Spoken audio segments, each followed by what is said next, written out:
Hello everyone. आज मैं आपको सुनाती हूँ एक कर्म और उसके कर्म फल के विषय में कहानी।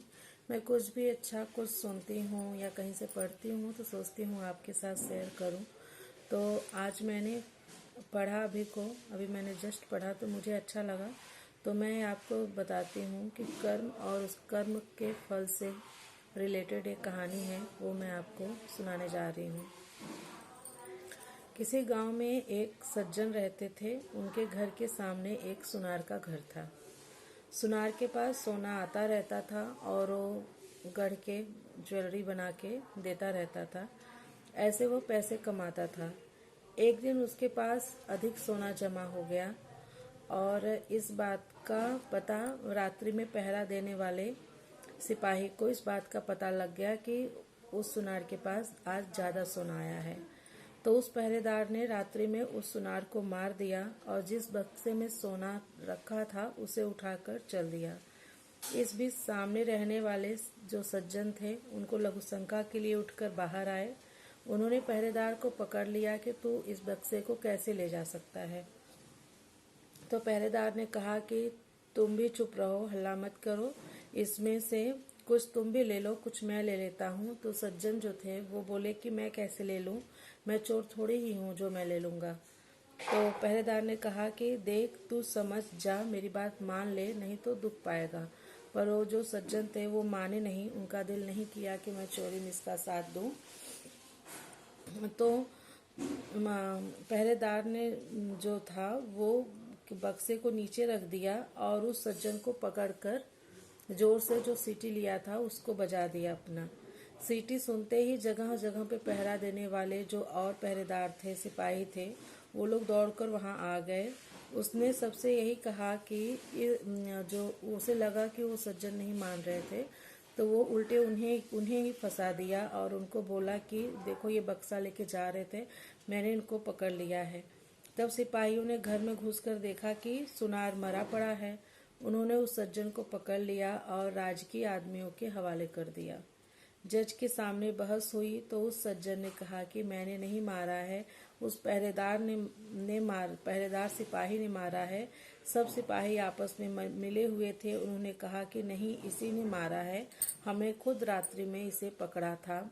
तरह तरह की इस टाइप की बहुत सी बातें बोला, लेकिन वो जो सज्जन थे उनके फेवर में कुछ नहीं था, तो इसके नाते वो अपनी सच्चाई नहीं साबित कर पा रहे थे। तो मुकदमा चला। चलते चलते अंत में उस सज्जन के लिए फांसी का हुक्म हुआ। फांसी का हुक्म होते ही उस सज्जन के मुंह से निकला, देखो, सरासर अन्याय हो रहा है, भगवान के दरबार में कोई न्याय नहीं, मैंने मारा नहीं, मुझे दंड हो, और जिसने मारा है वह बेदाग छूट जाए, कोई जुर्माना तक नहीं, यह अन्याय है। जज पर उसके बातों का असर पड़ा कि वास्तव में यह सच बोल रहा है, सच्चा इंसान है, इसकी किसी तरह से जांच होनी चाहिए। ऐसा विचार करके उस जज ने एक षड्यंत्र रचा। सुबह होते ही एक आदमी रोता चिल्लाता हुआ आया और बोला, हमारे भाई की हत्या हो गई सरकार, इसकी जांच होनी चाहिए। तब जज ने उस सिपाही को और कैदी सज्जन को मरे हुए व्यक्ति की लाश उठाकर लाने के लिए भेज दिया। अब वो पहरेदार जो था सिपाही और वो जो कैद सज्जन थे जिनके ऊपर इल्जाम लगा था, दोनों साथ ही में जा रहे हैं उसकी लाश उठा के लाने के लिए। दोनों उस आदमियों के साथ वहां गए जहां लाश पड़ी थी। खाट पर लाश के ऊपर कपड़ा बिछा था, खून बिखरा हुआ था। दोनों ने उस खाट को उठाया और उठाकर ले चले। साथ का दूसरा आदमी खबर देने के बहाने दौड़कर आगे चला गया। तब जब वो सिपाही और सज्जन व्यक्ति जो दोनों थे जब साथ में अकेले हो गए, तब दोनों ने आपस में बातें की। तब चलते चलते सिपाही ने कैदी से कहा, देख, उस दिन तू मेरी बात मान लेता तो सोना मिल जाता और फांसी भी नहीं होती। अब देख लिया सच्चाई का फल क्या होता है। कैदी ने कहा कि कैदी यानी जो सज्जन व्यक्ति थे वही अब कैदी बन चुके थे। तो उन्होंने कहा कि मैंने तो अपना काम सच्चाई से ही किया, फांसी हो गई तो हो गई, हत्या की तूने और दंड भोगना पड़ा मेरे को, भगवान के यहाँ न्याय नहीं है। खाट पर झूठ मूठ का मरा हुआ जो आदमी था वो उन दोनों की बातें सुन रहा था। जब जज के सामने खाट रखी गई तो खून भरे कपड़े को हटाकर जब वह उठ खड़ा हुआ और उसने सारी बात जज को बता दी कि रास्ते में यह सिपाही यह बोला और कैदी ने यह बोला। तो यह सुनकर जज को बड़ा आश्चर्य हुआ। सिपाही भी हक्का बक्का रह गया। सिपाही को पकड़कर कैद कर लिया गया, परंतु जज के मन में फिर भी संतोष नहीं हुआ।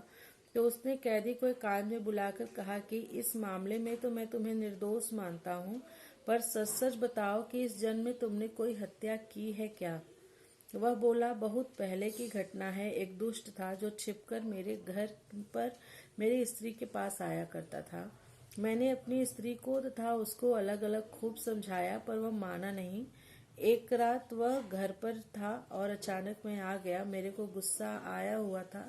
मैंने तलवार से उसका गला काट दिया और घर के पीछे जो नदी है उसमें फेंक दिया। इस घटना का किसी को पता नहीं लगा। यह सुनकर जज बोला, तुम्हारे को इस समय फांसी होगी ही। मैंने भी सोचा कि मैंने किसी से कभी घूस नहीं खाई, कभी बेईमानी नहीं की, फिर मेरे हाथ से इसके लिए फांसी का हुक्म लिखा कैसे गया? अब संतोष हुआ। उसी पाप का फल तुम्हें यह भोगना पड़ेगा। सिपाही को अलग फांसी होगी। उस सज्जन ने चोर सिपाही को पकड़कर अपने कर्तव्य का पालन किया था।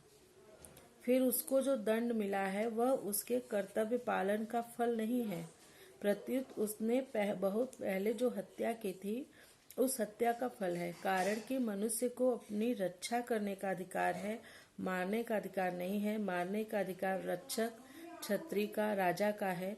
अतः कर्तव्य का पालन करने के कारण उस पाप हत्या का फल उसको यहीं मिल गया और परलोक के भयंकर दंड से उसका छुटकारा हो गया।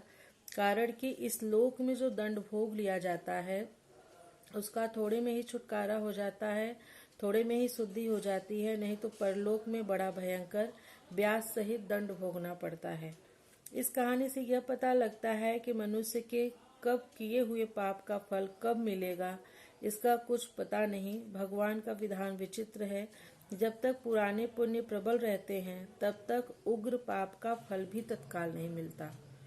जब पुराने पुण्य खत्म होते हैं तब उस पाप की बारी आती है। पाप का फल दंड तो भोगना ही पड़ता है, चाहे इस जन्म में भोगना पड़े या जन्म जन्मांतर में भोगना पड़े।